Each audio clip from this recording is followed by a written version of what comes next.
Welcome to Storycomic Presents, where we interview amazing storytellers and artists. This is episode 243. I'm your host, Barney Smith of Storycomic.com, and we're honored to have with us the highly regarded and acclaimed author of Granite Kingdom, Eric Pope. Thank you, Barney. Hey, Eric. How you doing? I'm doing fine. And so this book came out, Granite Kingdom. It came out in last November 2022.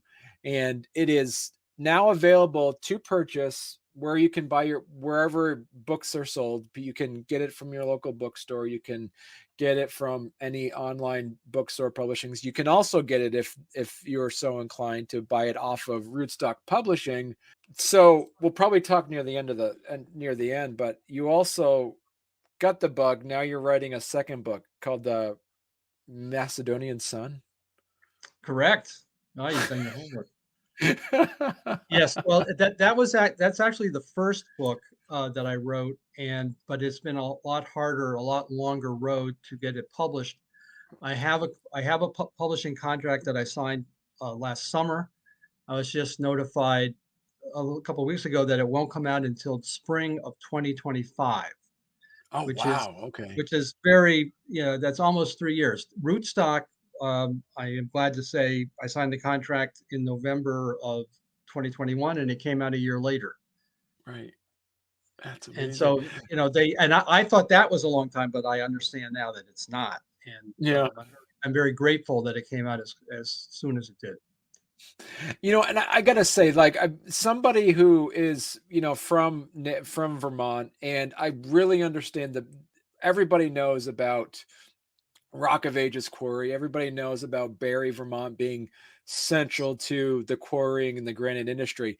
Learning about this book that you put out there, you were really talking about, because you know Hardwick very well, that Hardwick actually was the biggest finished granite producer in the world. Is that how it was? Yes. Well, we say the country, but I think it was the world. The granite, there was a huge deposit of granite in Woodbury, about 7 miles south of the village of Hardwick. Hardwick was on the main railroad line, what was the St. J and LC for a long time, and the granite was not as refined as the Barre granite, but it was a very good quality. It was very uniform, and it was well suited for construction of buildings. And the early 1900s was like a golden age of classical architecture, where they put up new state capitals, city halls, post offices, and the granite from Hardwick was used in many of those buildings, and it really was the leading provider. Its first big contract was for the Pennsylvania State Capitol, which required 400,000 tons of finished stone. So that far exceeded what Barre was doing. Barre was, had monuments and things that were very refined and great artwork. But in terms of volume, Hardwick was way ahead of everybody else unfortunately, for a short period of time, really the time before, from around 1900 until World War I. And then it went into a decline during the 20s and petered out when the Depression came. Right. Now, how long were you sitting on this story? And a long time. A long time. So talk to us a bit about you. And you mentioned also in a previous interview that you're talking about that you just really like to read some of those, the historical events through the Hardwick Gazette, and specifically pre-World War I era. What was about that era that really kind of drew you into the stories? Well, right. So when we bought the paper, we lived right on Main Street above the office, and in the attic there were all these bound volumes of the newspaper, and I liked history, so I turned that into a source of a column going back 5, 10, and 80 years back. And that era was when most things were so much was going on. I mean, it was an industrial town. It was a town that had electricity was taking over from steam, and they had cutting edge technology for their time. Mm. And that allowed them to produce a lot of granite very quickly. They were also a union town, so that attracted workers from Europe and Canada. So they had a lot of skilled workers from Italy who did the fine work. And it was a very successful place, and really the leader in this industry, mainly because of one person who happened to be a great salesman. So he went out and got the contracts, and then he came back and he had very good managers of his company and very good workers, and they produced a great volume. And so what made you decide to actually turn this into, as we say, it's a historical fiction? There's a little bit of mystery, and there's a little bit of, as you tell the story a bit, what made you decide to make this as a historical fiction and make a fictionalized town called Granite Junction instead of using Hardwick, and instead of making it into more of a historical book of actually just Right. being historical? Yes. Well, I think novels kind of can give kind of can put emotion into a story and Mm. give it lifeblood if the author is successful at doing that. And it's more engaging. And you also, the author has to attempt to make you feel like you are there, and that helps the reader a lot as well. I mean, there have been very good histories written about Hardwick. In fact, one of the great resources that I had was from a man named Paul Wood, who was a summer resident in Walden, and he's done exhaustive research on the technology used by the granite companies in Hardwick, as well as the railroad. And Mm. he mapped out all of the railroad spurs in the village of Hardwick, of which there were like 30. Um, Wow. so, but that, that doesn't tell a story that grabs you.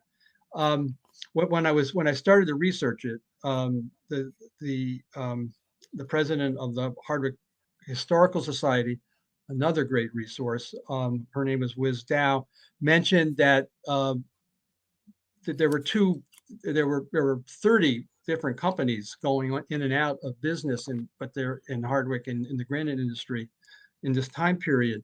But there were two main players, and one was this man George Bixford, who was the great salesman. The other one was the guy who actually first saw the potential for the granite quarry in Woodbury, but he lost his financing, and when he came back in, he never caught up to what Bickford was doing, and he became a second fiddle. And Wisdow said, and from what she had read, he didn't like that very much. And I said, okay, well, there's a start. There's a conflict that I can work with. And but then beyond that, you have to have a protagonist, and you have to have you should have a villain. You have to have boy meets girl, and so this book has those things. And the villain works for the second fiddle producer, and has a real hatred for him, and decides to sabotage his operations, and several deaths Right. result from it.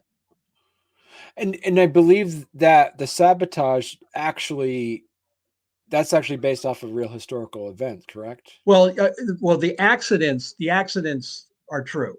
Right. They weren't sabotaged as far as we know. Oh, okay. But they were, yes. Granite is the granite industry was a dangerous industry. People, these huge blocks, if it tipped over, a man would be crushed. All sorts of things can happen. If in the first accident, he cuts a cable, but if a cable breaks, this thing that weighs 20 tons is out of control, and anybody who's in its way is going to get killed.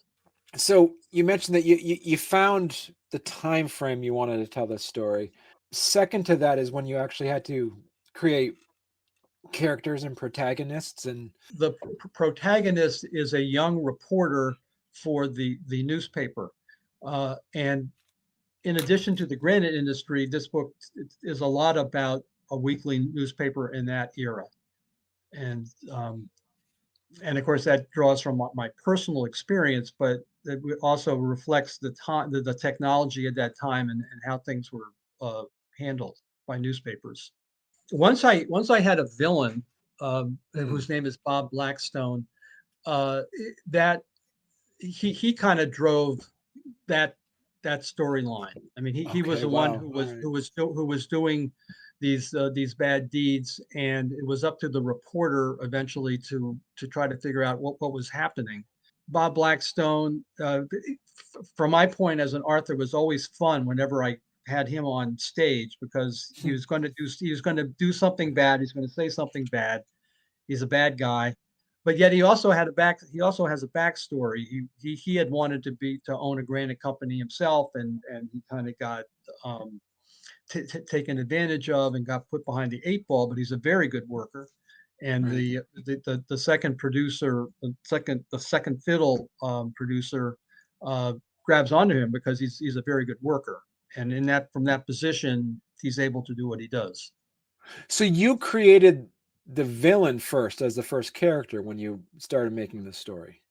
Well, no, I guess the protagonist was I started with Okay. him, but it's the villain who drives that storyline. Okay. You know, it's what he's doing. I Okay. will mention this is an inverted mystery in which after the first chapter, the reader knows who the bad guy is, and the Okay. protagonist does not.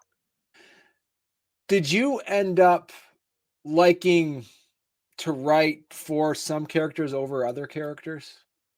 I'll just I was no no Okay.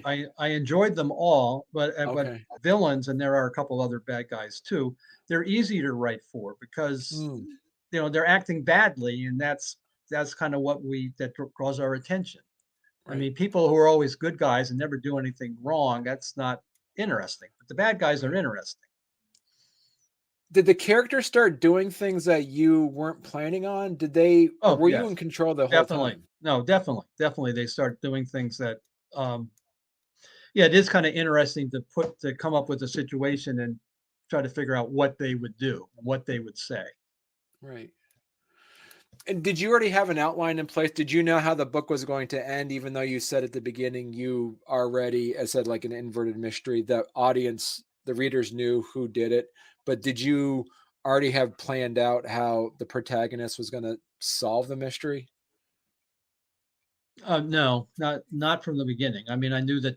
I guess I knew fairly early on there have to be a confrontation between the protagonist and the villain, Right. and they would take place at the granite quarry, um, and then they kind of worked that out at the end later on. Right. And how difficult was it to you actually to put involve, like, all right, because based off of a historical setting, was there something you had to do through developmental editing or having an editor say, actually what you're bringing up didn't happen yet, or that technology didn't exist quite yet? Or was there some things where you had to like artistic liberties and making sure the story flowed a bit better? Well, yeah, I mean, you do have to watch out for anachronisms, where using phrases that didn't come up. For instance, I wanted to use the phrase at one point, "California, here I come," from a song, but that was a song from the 20s, so I had to Okay. change it.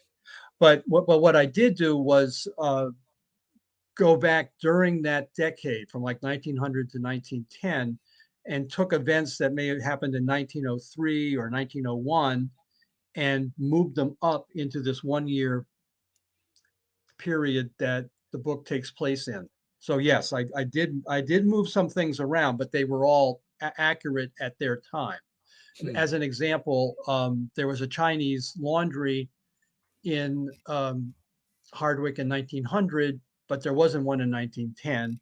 But I moved it up, and I used it as an example of the racism and prejudice that existed throughout the country and in this town as well. Right. And because I did see somebody mention though that you didn't, what was also omitted in a way was the French Canadian influence during Hardwick at Uh, that time. well, so yes, and yes, like you're good to point that out. And in retrospect, maybe I should have worked a little harder on that. But there were very few references to French Canadians. Okay. Although in fact, there's a murder that takes place that they do solve it, and it is committed by a French Canadian. And this is up in Walden. Hmm. Um, but so yes, and there was some prejudice against the French Canadians. Uh, Hardwick became a very French Canadian town about 20 years later. Okay. All right. So as you mentioned earlier about some of the anachronisms, was there any phrases or anything in there that you say a modern reader might not understand what this term means, that you wanted to put in that maybe like an editor said, this doesn't make any sense, Eric, or There may be some terms that they don't understand, but they're very, very few because, I didn't want to use terms that I didn't understand. right. So talk to us a bit about your writing process. So was the Granite Kingdom a book that you actually started writing after you sold the Hardwick Gazette? Well, yeah, it kind of sat dormant for about 30 years. Um, Okay. and actually, one of the reasons why I decided to move ahead with it was that I had a bound volume from August 1909 to August 1910. That Okay. there had been a second copy in the morgue, the archives that I had bound and I took with me. So I had a very good uh, document to work from. So that Okay. was kind of the starting point. And I did frame the book with two historical events that took place. One was the anarchist bombing of the Los Angeles Times in 1909, and there was a fear in the country of anarchism because at that time there were anarchists who were promoting violence in order to take down the government. The president Mm, McKinley had been killed by an anarchist in 1901. And then the other incident that I wanted to work in was the shirtwaist factory fire in New York City the following year, in which 30 or 40 women died in a fire, and it really was a shock. And it didn't Hardwick. It did not apply. The workers at Hardwick were well treated, and they were very well paid. And I will just mention that they had many of the workers, including some in the book, had electricity, running water, indoor plumbing, and mm, even some had central heating. And half a mile up the road, the farmer had none of those things. And electricity didn't come to some farms in Vermont, for 20 years later or more. right. In some ways, they had a very good standard of living, but there was a big problem with silicosis.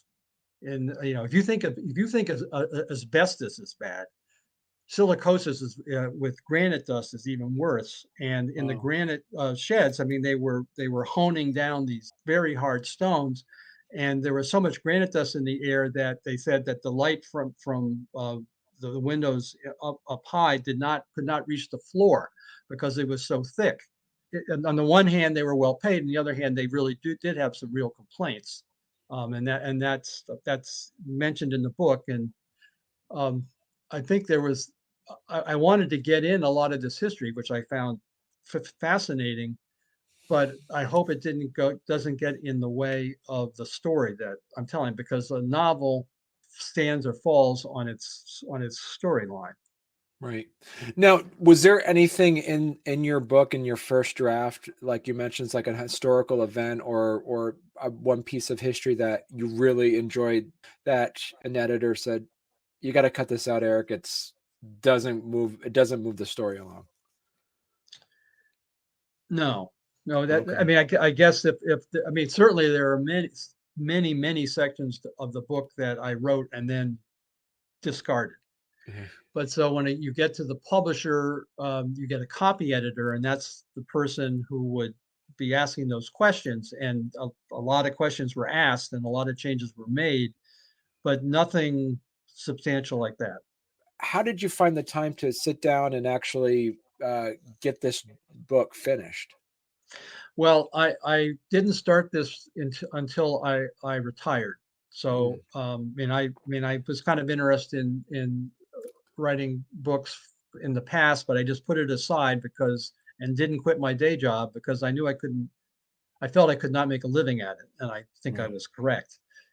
So I retired and then I had the time. And so writers have different methods, but I would just sit every 5 or 6 days a week. I sit down in the morning and I would devote the morning to writing. And I feel that's essential. Some people say you should write 1,000 words um, a day, so I would aim at that. Uh, Although that if I did write 1,000 words, it would be edited 5, 6, 7 times, or discarded. Just saying, oh, Right. this didn't work. So there were many days, maybe entire weeks that I was working on something that ultimately didn't get into the book. That does give it a little more depth or it gives me a greater sense of what, even if something ends up just being one paragraph, at least I know the backstory to that paragraph, and that's helpful. Right, right. And so is it something along the lines where are you long hand out, or are you somebody that will type it right out and delete, or how does that work for you?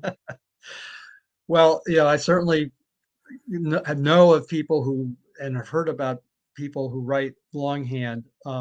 Because I was a journalist, I was used to writing on first a typewriter and then on a computer, and Right. I won't do it any other way. And there are other people that dictate it now. You can dictate it, you can have the computer read it back to you, which my wife does, but I don't. So I am old fashioned, but old fashioned now is just using, a laptop. That's old fashioned.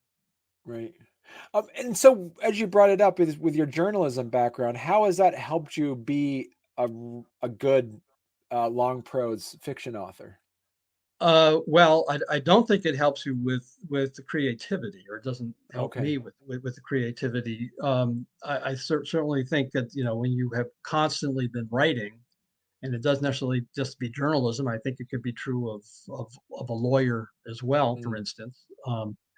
I think that just the constant habit of working on it. I think journalists are used to editing. I was a writer and an editor, and so a lot of self-editing feels very natural to me. so when you put out the draft, were you able to find rootstock right away, or how did that work? I was going the traditional route of trying to get an agent, and my first book I failed to get an agent. Second book, I failed to get an agent. So then I was plan B is to go directly to publishers. And in the case of this book, I said, well, I want to have a Vermont publisher, because that will be the main market and they will have a good feel for the topic. So that's how Right. I found Rootstock. Were they the ones that picked out the cover design and Yes, they did, and it's interesting. They came up with a couple of they gave me like 5 versions, and I showed it to a bunch of other people, and and a couple of us agreed that we liked one cover that had 2 pictures on it, one of a village and one of the quarries, because that's what this kind of was about.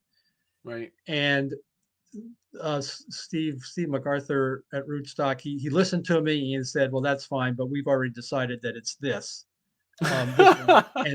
And he was right. He was right. I acceded to it because I knew he had more experience. But the more I thought about it, I always liked it, but I think it's a great cover.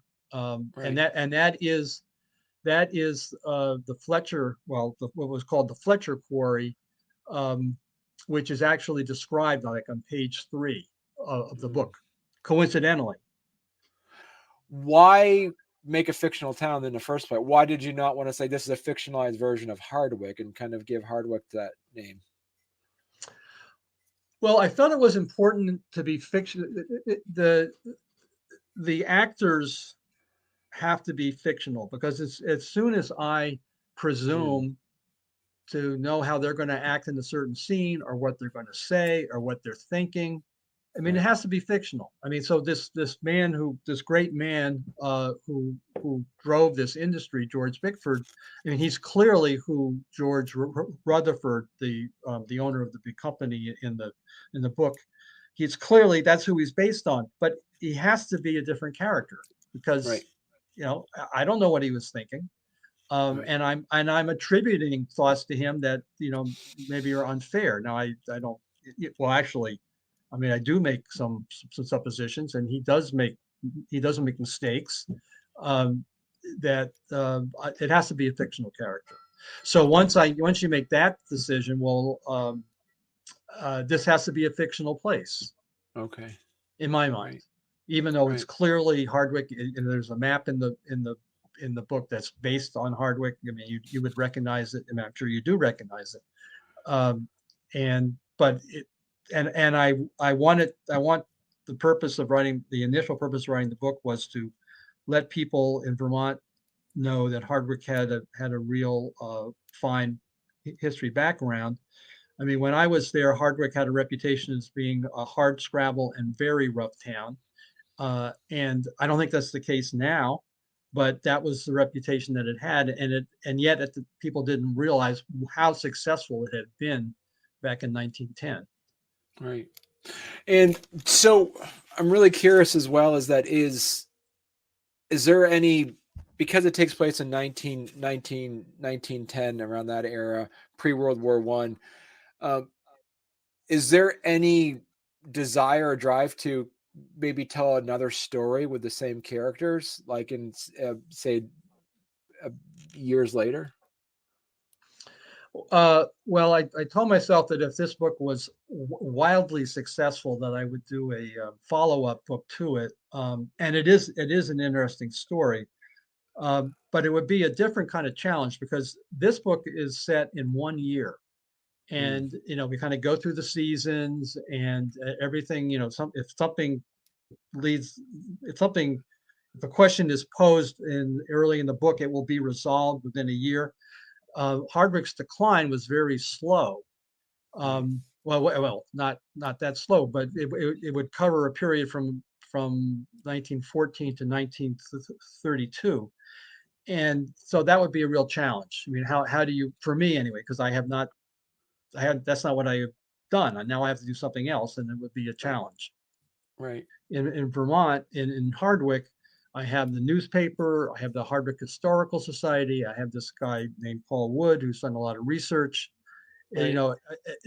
I'm just able to put in so much more context and detail than I was in that first book. And I gotta say what I love about this is that as we mentioned at the top of the show, that you're really touching on a part of Vermont history that not a lot of people are aware of.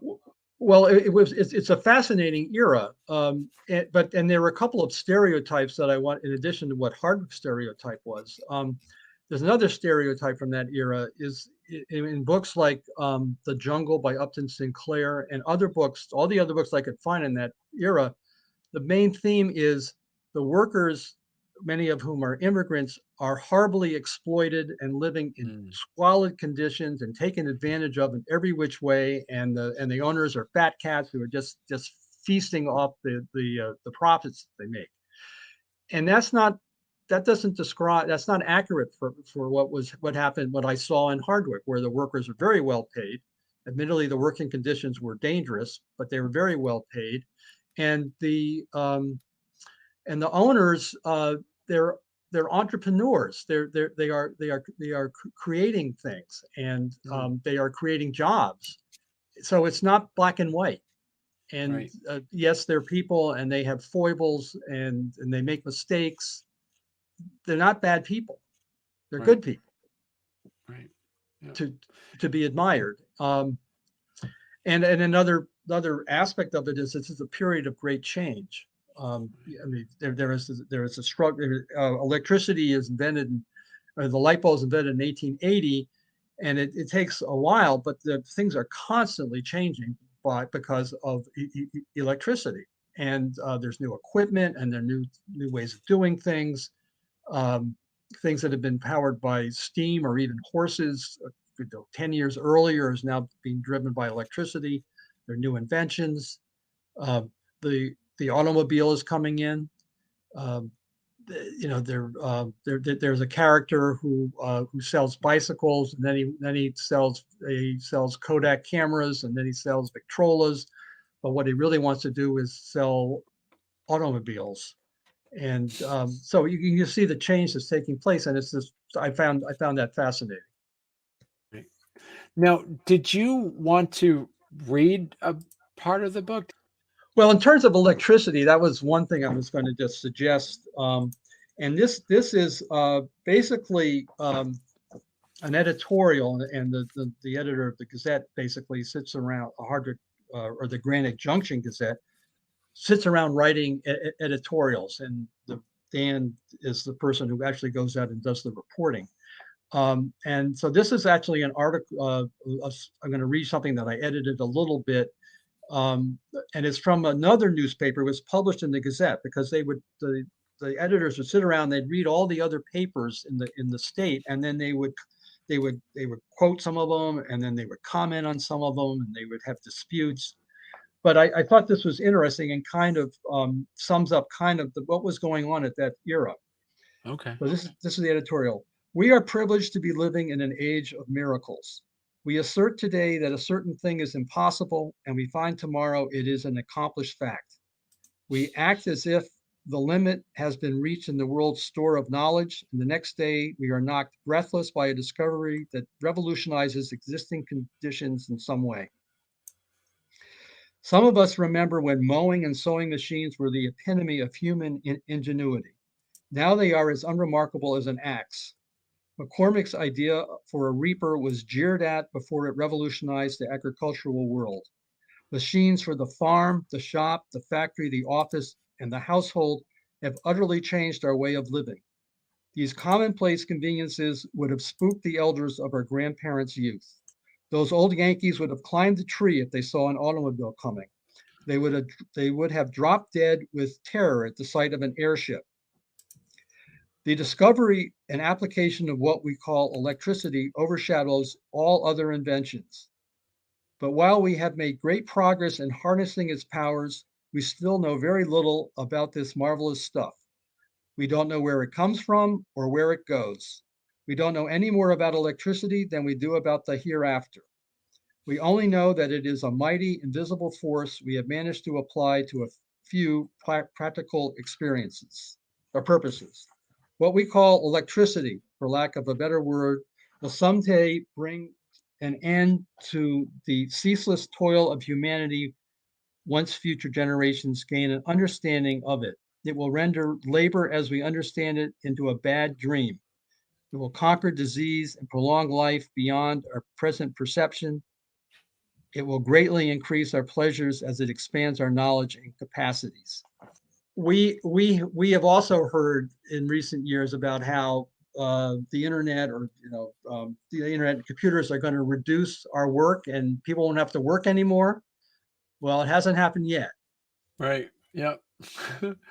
Well, thank you so much, Eric. So those that are interested in following you, they can go to ericpopebooks.com. And also ask your local library to get the book as well. Please do. Yeah, perfect. Well, thank you so much, Eric. And listen, so you got to come back on when Macedonian Sun comes out, and we'll talk about that. But it's not a Vermont book, though. That's fine. That's fine. Yeah.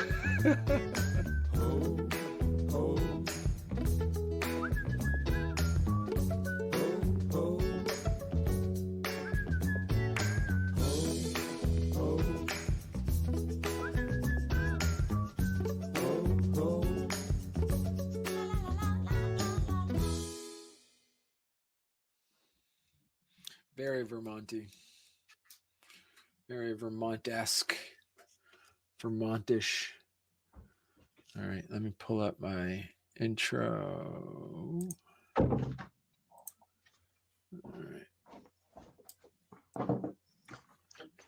All right.